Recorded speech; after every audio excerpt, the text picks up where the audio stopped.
بسم اللہ الرحمن الرحیم۔ السلام علیکم ورحمۃ اللہ وبرکاتہ۔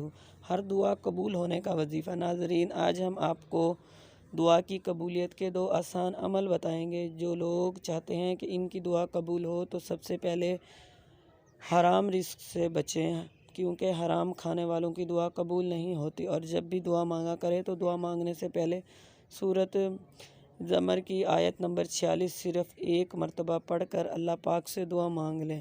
اگر آپ کے لیے وہ کام بہتر ہو تو انشاءاللہ تعالی ضرور پورا ہوگا۔